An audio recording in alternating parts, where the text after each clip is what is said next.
No debería haber estado allí. Punto. Era martes, 19:47, y yo no tenía ninguna razón lógica para pasar por la calle Marqués de la Cadena a esa hora. Pero ahí estaba. Volviendo del supermercado, con la bolsa rota y un yogur explotado dentro. Iba cabreada, con prisa y con uno de los tacones hecho mierda. Y entonces lo vi. A Luis. Mi marido. Sentado en la terraza de una cafetería, riéndose. Hasta ahí, todo normal. El problema era con quién se reía. Con mi compañera de trabajo, Silvia. La misma que hace 2 días me había dicho que su marido era un puto aburrido, mientras me enseñaba su nuevo piercing en el ombligo. Iban sentados muy juntos. Demasiado. Ella le tocaba el brazo como quien ya ha dormido en esa cama, y él tenía esa sonrisa de medio lado que solo pone cuando se siente especial. Lo conocía bien. Llevo años viéndolo mentir con la cara. Ni siquiera se habían fijado en mí. Yo no dije nada. No grité. No me acerqué. Crucé la calle como si no los hubiera visto. Entré en el portal, subí a casa y metí los yogures reventados en la nevera como si fuera un martes más. Pero algo dentro de mí hizo clic. No por lo que vi, sino porque por primera vez en mucho tiempo no sentí celos. No me dolió. Me dio exactamente igual. Y eso fue lo que me asustó. Más que la idea de que Luis me engañara. Más que la cara de Silvia acercándose a la suya. Más que la risa compartida, los dedos en el antebrazo, o el hecho de que probablemente iban a terminar follando en el coche antes de cenar. Me dio igual. Porque yo, la mujer casada, la esposa responsable, la que hacía las comidas del domingo y aguantaba las reuniones familiares, llevaba 3 semanas acostándome con otro hombre. Y no era cualquier hombre. Era su hermano. La cosa se torció una semana después, en un sábado tonto que empezó como cualquier otro. Luis estaba en casa, en chándal, tirado en el sofá viendo el Zaragoza contra el Sporting con una cerveza en la mano y cara de bostezo. Yo estaba en la cocina, fingiendo que hacía algo con las lentejas, aunque en realidad llevaba rato leyendo un mensaje de Marcos en el móvil, que tenía escondido entre el frutero y el cargador del portátil. Me había escrito que soñaba conmigo, que aún le dolía el arañazo que le dejé en la espalda el jueves en su coche. Estuve a punto de contestar con una broma, pero algo me hizo dejarlo para más tarde. Luis entró en la cocina con la lata vacía, abrió la nevera, miró dentro como si esperase encontrar oro, y soltó que no quedaba cerveza. Le dije que saliera a comprar, sin mirarle, con tono neutro, como quien comenta que ha cambiado el tiempo.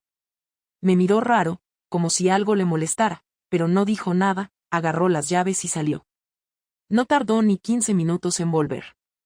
Pero volvió diferente. No venía con cerveza. Venía con la cara blanca, los labios apretados y las manos vacías. Entró en casa sin quitarse la chaqueta, sin decir palabra, y fue directo al salón.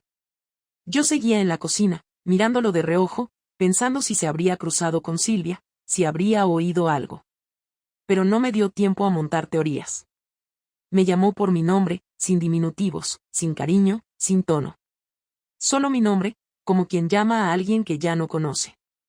Entré al salón. Estaba de pie, junto a la mesa, con mi móvil en la mano. En ese momento, mi corazón se congeló. No por el miedo a que me descubriera. Era por el hecho de que lo había hecho sin que yo me diera cuenta. Y no porque me lo hubiera quitado.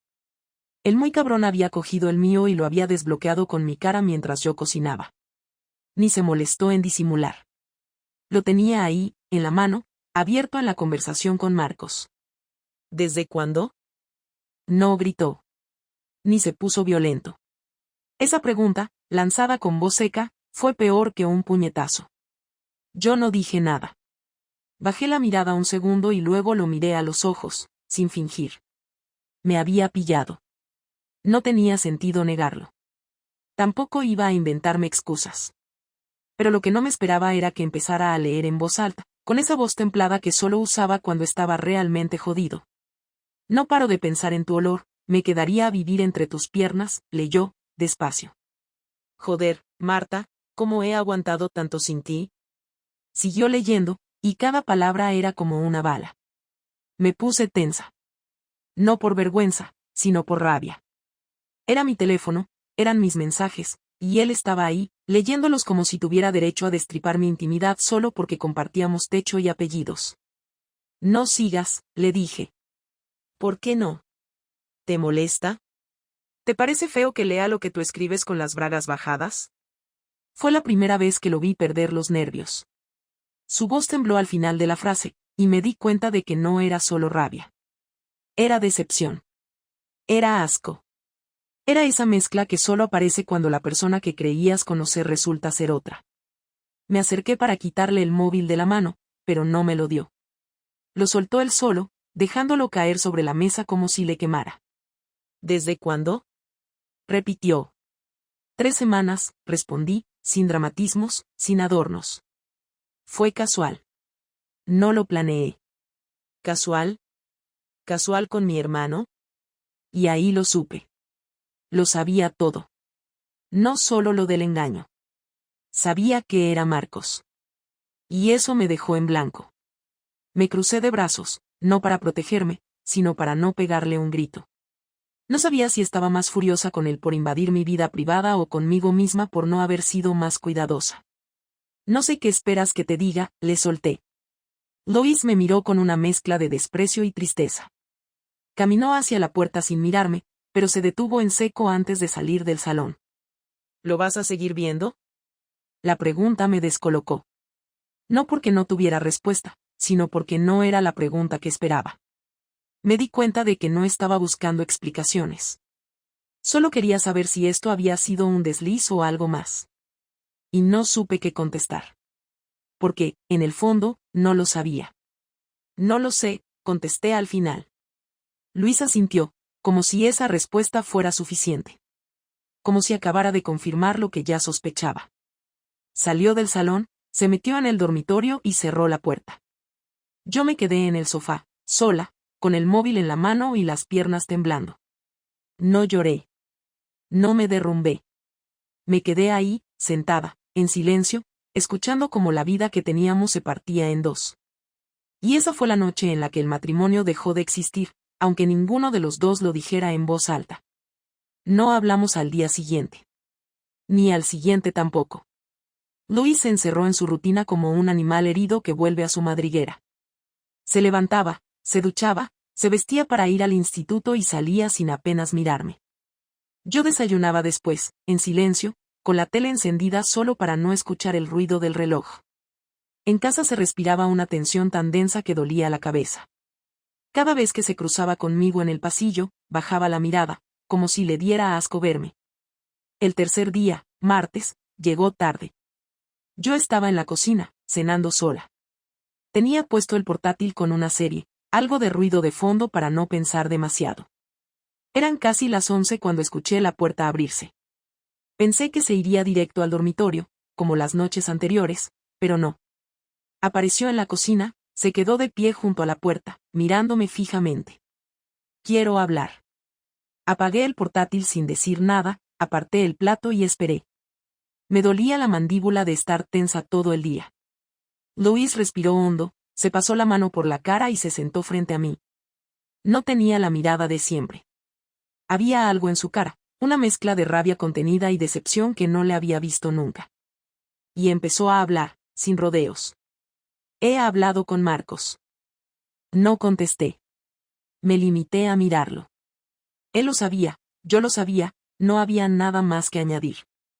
Dice que fue un error, que no sabía cómo parar, que tú empezaste, continuó. Dice que se sintió atrapado, que no quería hacerme daño. Solté una risa seca. No por lo que decía, sino por la estupidez de pensar que un tío de 40 años puede follarse a la mujer de su hermano y luego ir por ahí diciendo que fue una trampa. Luis no reaccionó a mi risa. Se quedó quieto, inmóvil, como si estuviera esperando que yo me disculpara, que dijera algo que hiciera todo más fácil. Pero no lo hice. Me limité a preguntar lo único que importaba. ¿Y tú qué quieres hacer? Eso te lo voy a preguntar yo a ti, respondió. ¿Qué coño quieres hacer tú? Me eché hacia atrás en la silla, sin apartar la mirada. No porque tuviera una respuesta clara, sino porque ya no tenía miedo de decir lo que pensaba. No lo sé. No he venido aquí a pedir perdón. No estoy arrepentida por lo que pasó. No me siento orgullosa, pero tampoco pienso fingir que fue un accidente. Luis apretó los puños, bajó la mirada, respiró hondo. ¿Te acuestas con mi hermano y encima te pones digna? No me pongo digna. Estoy siendo sincera. No vine a pedirte que me perdones. No estoy buscando que me comprendas.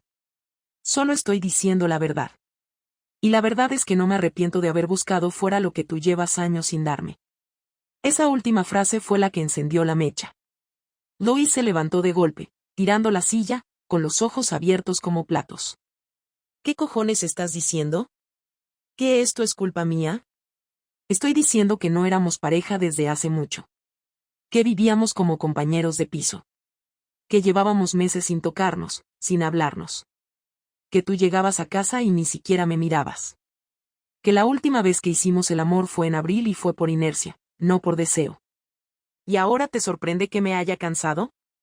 Luis dio un paso hacia mí. No con intención violenta, pero sí con la desesperación de quien siente que todo lo que tenía se le está cayendo encima. ¿Y eso justifica que te tires a mi hermano? No. No lo justifica. Pero lo explica. Nos quedamos en silencio. La cocina parecía aún más fría que antes. Él se volvió a sentar, más calmado, pero con la mirada perdida. Pasaron varios minutos sin que ninguno dijera nada. Hasta que él habló de nuevo, con una voz más baja, más cansada. ¿Tú lo quieres? No lo sé. ¿Te gusta? Sí. Luis asintió, tragó saliva. No era un hombre de muchas palabras, pero esa noche parecía obligado a sacarlo todo. Lo siguiente que dijo no lo esperaba. Quiero que te vayas de casa. Mañana mismo. Me quedé callada. No porque me sorprendiera, sino porque por un momento había creído que podríamos hablar, que podríamos arreglarlo, que aún había algo que salvar. Pero no. Estaba roto. Y no por el sexo, ni por Marcos, ni por los mensajes. Estaba roto porque ya no nos importaba hacernos daño. Ya no sentíamos nada. Y eso era peor que cualquier infidelidad. Está bien, respondí. Me levanté, cogí mi plato, lo llevé al fregadero y empecé a lavar los restos de comida. No por rutina, sino porque necesitaba hacer algo con las manos. Luis se quedó allí, mirando al suelo. Esa fue nuestra gran conversación. Sin lágrimas, sin gritos, sin dramatismos. Solo dos personas que habían llegado al final y ya no tenían nada que decirse. No pensé que fuera capaz de hacerlo. Luis siempre fue alguien calmado, incluso cuando discutíamos. Nunca rompió un plato, nunca gritó más de la cuenta, nunca cruzó esa línea que otros cruzan cuando pierden el control. Pero me equivoqué. No lo vi venir. Cuando me dijo que quería que me fuera de casa, lo tomé como una reacción lógica, incluso civilizada, dentro de lo que cabía. Me fui esa misma tarde. Me llevé solo una maleta con ropa, el portátil y el cargador del móvil. El resto lo dejé. Me fui al piso de una compañera del trabajo que me ofreció quedarse unos días, sin hacer preguntas. Ella no sabía nada, o eso parecía. Dormí mal esa noche. No por remordimiento, sino por incertidumbre. Sabía que Luis no iba a quedarse quieto, pero no imaginaba hasta qué punto iba a mover ficha tan rápido y con tanta precisión. La mañana siguiente, un correo electrónico me llegó al trabajo. Venía de Recursos Humanos. Decía que había recibido una solicitud formal de parte de un tercero, exigiendo una investigación interna sobre una posible relación entre dos empleados de la empresa, que podría constituir un conflicto ético. Leí el mensaje 2 veces. Me quedé congelada. El tercero era Luis. Y el otro empleado era Marcos. Lo supe al instante. Los dos trabajábamos en la misma empresa, en edificios diferentes, pero dentro del mismo grupo empresarial. Y aunque no era técnicamente contra las normas tener una relación sentimental con otro empleado, si lo era si esa relación se daba entre miembros del mismo equipo, si se ocultaba, o si podía afectar a decisiones de recursos o promoción. Y ahí es donde Luis había apuntado. Me llamaron ese mismo día para una reunión. Una de esas reuniones con cara seria, voz baja, y 2 personas tomando notas. Me preguntaron si mantenía una relación con Marcos. Lo negué, pero no coló. Me mostraron una captura de pantalla de un correo enviado desde mi dirección personal al correo del trabajo de Marcos. Era de hacía 2 semanas. En el asunto ponía te echo de menos. Dentro, hablábamos de quedar después del trabajo. Nada explícito. Pero sí lo suficiente como para que la cosa oliera mal. No sabía cómo Luis había conseguido eso, pero ahí estaba. Les dije que era un mensaje entre adultos, que no tenía ninguna relación con mis tareas laborales, que no se había producido en horario de trabajo. No fue suficiente. Me suspendieron de empleo durante 5 días mientras investigaban el caso. A Marcos también. En ese momento, supe que la cosa no se iba a quedar ahí. Al salir de la reunión, tenía 4 llamadas perdidas. 2 de mi madre, una de Marcos, y una de mi jefa directa. La llamé primero a ella. Me dijo que estaba decepcionada, que no esperaba algo así de mí, que me consideraba una profesional seria. No me gritó, pero fue peor. Me dijo que, fuera cual fuera el resultado de la investigación, mi reputación interna estaba dañada. Que me lo pensara bien antes de volver. Que ella no podría cubrirme si la dirección decidía tomar medidas. Colgué con las manos temblando. No porque no supiera qué podía pasar, sino porque me di cuenta de que Luis no solo quería que me fuera de casa. Quería destruirme. Llamé a Marcos. No me contestó. Me escribió un mensaje corto: tenemos que hablar. He metido la pata. No contesté. Apagué el móvil. Volví al piso de mi compañera, me duché y me senté en el sofá sin saber qué hacer. Al rato, me llegó otro correo. Esta vez era personal. De Luis. Sin saludo. Solo 2 frases. He entregado una carpeta a tus padres. La verdad completa. Disfruta explicándolo. Lo volví a leer 3 veces. No sabía a qué se refería con la carpeta, pero lo supe pocas horas después. Mi madre me llamó llorando. Me dijo que no podía creer lo que estaba leyendo. Que cómo había podido ser capaz de algo así. Que si todo lo que había construido con Luis no valía nada. Le pregunté de qué hablaba. Me dijo que Luis les había entregado un sobre con fotos impresas de las conversaciones entre Marcos y yo. No solo las del trabajo. También las de WhatsApp. Capturas de mensajes, incluso un par de selfies que nos habíamos enviado. Nada escandaloso, pero lo suficiente como para que mis padres, ambos nacidos en los años 50, se sintieran traicionados. Me colgó sin dejarme hablar. Volví a encender el móvil y ahí estaban los mensajes.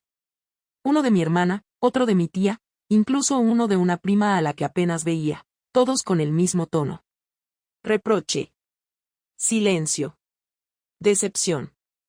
Luis había hecho su jugada y la había hecho bien. Me dejó sin casa, sin trabajo, y sin familia. Todo en menos de 72 horas. No necesitó gritar, ni pelear, ni buscar pelea. Solo esperó su momento, reunió pruebas, y dejó que todo explotara solo. Lo había pensado bien. Me había dejado el campo minado y yo fui la que pisó todos los detonadores sin verlo venir. Marcos me llamó más tarde. Atendí. Me dijo que él también había recibido un paquete en su casa. Con las mismas pruebas. Que su mujer lo había echado. Que sus hijos ya no querían hablar con él. Me preguntó si estaba bien. No le respondí. Me preguntó si quería vernos. Le dije que no. Me pidió perdón, como si eso sirviera de algo. Le dije que no volviera a llamarme. Luis no solo se vengó. Me anuló por completo. Y lo peor es que lo hizo sin levantar la voz, sin decirme una sola palabra más de la cuenta. Simplemente me quitó el suelo, y me dejó caer. Pasaron 5 días sin tener noticias de Luis. Ni una llamada, ni un mensaje, ni un correo más. El silencio fue absoluto, seco, como si yo ya no existiera. Durante esos días intenté recuperar algo de control sobre mi vida, pero todo se sentía como si estuviera intentando arreglar una casa que ya se había incendiado por completo. Recursos Humanos me llamó para comunicarme que no me despedían, pero que me trasladaban de puesto, a otra oficina en las afueras de la ciudad. Era una forma elegante de decir que ya no me querían cerca. Marcos presentó la baja voluntaria, según me dijeron después. Supongo que se le hizo insoportable la situación. A mí también, pero no me fui. No porque tuviera fuerzas, sino porque no me quedaban opciones. El lunes por la tarde recibí un mensaje de Luis. Simple, directo, sin rodeos. Mañana a las 20. Cafetería Elíseos. No llegues tarde. Lo leí varias veces, intentando adivinar el tono, el propósito, el estado emocional con el que lo escribió, pero no saqué nada en claro. Solo sentí un vacío en el estómago que no me abandonó hasta el día siguiente. A las 8 en punto estaba allí. La cafetería estaba medio vacía, con solo 3 mesas ocupadas. Luis ya estaba sentado, de espaldas a la puerta, mirando por la ventana. No se había pedido nada. Me acerqué, me senté frente a él, y lo saludé con un hola casi inaudible. No respondió. Pasaron varios segundos en silencio antes de que hablara. No quiero reproches. Ni explicaciones. Solo quiero cerrar esto. Asentí sin decir nada. No me correspondía discutir. No después de todo lo que había hecho. Luis sacó de su mochila una carpeta. La puso sobre la mesa y la empujó hacia mí. Ahí tienes los papeles. El acuerdo de divorcio. Ya está firmado por mí. No pido nada. Me quedo con el piso, pero renuncio a cualquier compensación. No quiero tu dinero ni tus cosas. Solo quiero que esto se acabe. Lo abrí y eché un vistazo rápido. Era un acuerdo limpio, sin amenazas, sin cláusulas abusivas. Justo. Pero esa justicia era lo que más dolía. Me lo estaba dando todo en bandeja, como si quisiera demostrar que no necesitaba ganar nada más porque ya me había dejado sin nada.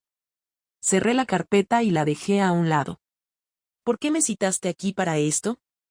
Podías haberlo enviado por correo, le dije, sin levantar la voz. Luis me miró por primera vez desde que llegué. Tenía los ojos rojos, pero no parecía haber llorado. Más bien parecía haber dormido poco. Porque quería verte una última vez. Así, sin gritos, sin discusiones. Quiero recordar esto como el final, no como la guerra. Quise decirle algo, pero no encontré las palabras. No había nada que pudiera arreglarse con frases bien pensadas. Él lo sabía, y yo también. Así que solo me quedé allí, mirando sus manos sobre la mesa, los nudillos marcados, la alianza que ya no llevaba. Lo siento, dije, por fin. No sé si sirve de algo, pero lo siento. Luis asintió, sin cambiar la expresión. Ya no importa. Lo que hiciste no se borra. Lo que vivimos tampoco. Pero ahora es pasado. Y no quiero quedarme atrapado ahí. ¿Me odias? No. Ojalá pudiera. Sería más fácil. Pero no. Solo me decepcionas. Y eso es peor. Sus palabras me golpearon más fuerte que cualquier insulto. No había rabia, solo verdad. Estaba ahí sentado, diciéndome que me había borrado de su vida sin necesidad de odiarme, solo reconociendo que ya no merecía estar en ella. No lloré. No por orgullo, sino porque no me salían las lágrimas. Era como si todo se hubiese secado por dentro. ¿Y ahora qué vas a hacer? Vivir. Pasar página. Ya he perdido bastante tiempo. ¿Y si te arrepientes de dejarlo así? No me voy a arrepentir. Ya tomé la decisión cuando vi lo que eras capaz de hacer. Y no solo con lo de Marcos. Con todo. Con la forma en que lo ocultaste, en cómo fingiste, en cómo fuiste capaz de estar en mi cama sabiendo lo que habías hecho. Ese tipo de cosas no se arreglan. No se olvidan. Y no quiero vivir con alguien que puede mirarme a los ojos y mentirme sin pestañear. No fue solo sexo, intenté justificar. Ya lo sé. Si hubiera sido solo sexo, me habría dolido menos. Volvimos a quedarnos en silencio. El camarero se acercó para ver si queríamos pedir algo. Luis le dijo que no con un gesto. Yo hice lo mismo. Él se levantó, recogió su mochila, y me miró por última vez. Puedes dejar los papeles en mi buzón cuando los firmes. No hace falta que me los entregues en persona. ¿No quieres saber si me arrepiento? No. Me da igual. Y se fue. Lo vi caminar por la calle, perderse entre la gente. No volvió la cabeza. No se despidió. Y supe que no lo volvería a ver. Que no era una pausa, ni una crisis, ni una herida que se cierra con el tiempo. Era el final. Uno real. Uno irreversible. Firmé los papeles al día siguiente por la tarde. No me llevó más de 10 minutos leerlos otra vez y estampar mi firma donde correspondía. No lloré, no dudé, no hice ninguna pausa. Lo hice como se hacen las cosas que ya están decididas por otros, como quien aprieta aceptar en una notificación molesta del móvil sin molestarse en leerla entera. Salí a la calle con la carpeta en la mano, tomé un autobús hasta el barrio donde vivíamos antes, me bajé en la misma parada de siempre y caminé hasta el portal. No había nadie. Dejé la carpeta en su buzón, comprobé que cerraba bien y me fui. No esperé a ver si alguien abría desde dentro, no miré hacia atrás. Volví andando hasta el centro sin rumbo, sin saber exactamente a dónde iba, solo con la necesidad de moverme. Me senté en un banco cerca del Paseo Independencia, entre la gente que salía de trabajar, viendo a desconocidos hacer sus vidas como si todo lo que había pasado en la mía no tuviera ninguna relevancia para el mundo. Y supongo que no la tenía. Las semanas siguientes fueron iguales, una mezcla de rutina nueva y sensación de desubicación constante. Conseguí mudarme a un estudio pequeño en el barrio de San José, cerca de la oficina nueva. Mis padres no volvieron a llamarme. No intenté contactar con ellos. Supongo que para ellos ya era una adulta responsable de sus actos, y si no, peor para mí. Mi compañera de piso, la que me acogió los primeros días, me habló con frialdad después de enterarse por otras personas de lo que había pasado. Terminó pidiéndome que me buscara otro sitio con la excusa de que su hermana venía de fuera. Marcos desapareció del mapa. No sé si se fue de la ciudad, si volvió con su mujer o si acabó solo. No tengo interés en saberlo. Fue una historia sucia, corta y destructiva que no merecía más continuidad. Ni siquiera le guardo rencor. Yo sabía lo que hacía. Él también.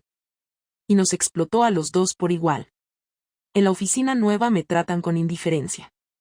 No tengo problemas con nadie, pero tampoco conecto con nadie.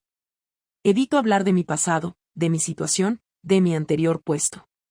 A veces alguien me pregunta si tengo pareja, y yo contesto que no. No hay necesidad de dar detalles.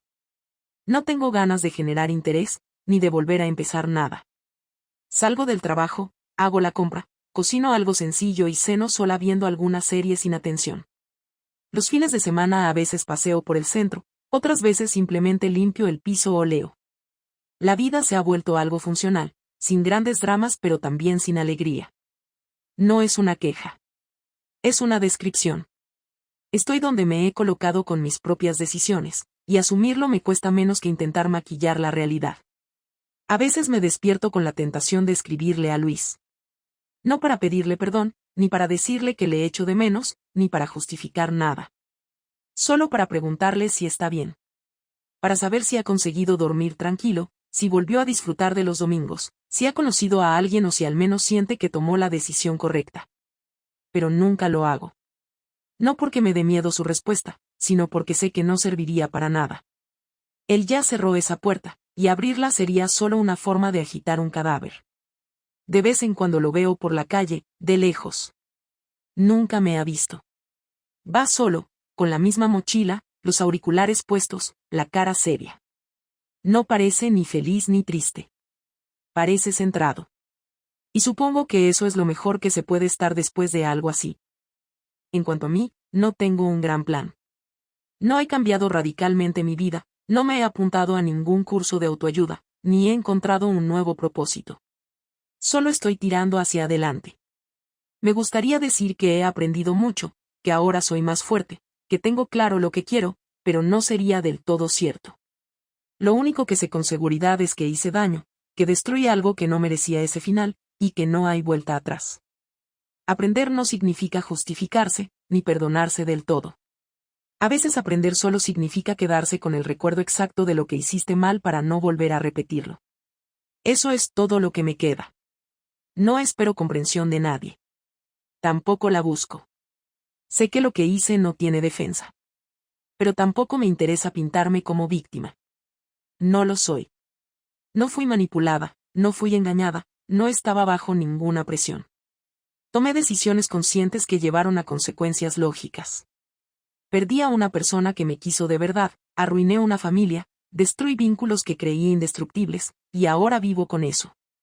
No como un castigo, sino como una consecuencia que se acepta con la misma naturalidad con la que uno acepta el paso de los días. No todo se arregla, no todo se cura, no todo se perdona. Y está bien. Puede que algún día alguien se cruce conmigo y me dé otra oportunidad, o puede que no. Puede que vuelva a enamorarme, o puede que no. Pero no me aferro a ninguna de esas ideas. No me interesa reconstruir una versión bonita de mí misma para encajar en la idea de redención que tanto gusta a la gente. No necesito un final feliz. Me basta con saber que este es el final. Y con eso me alcanza.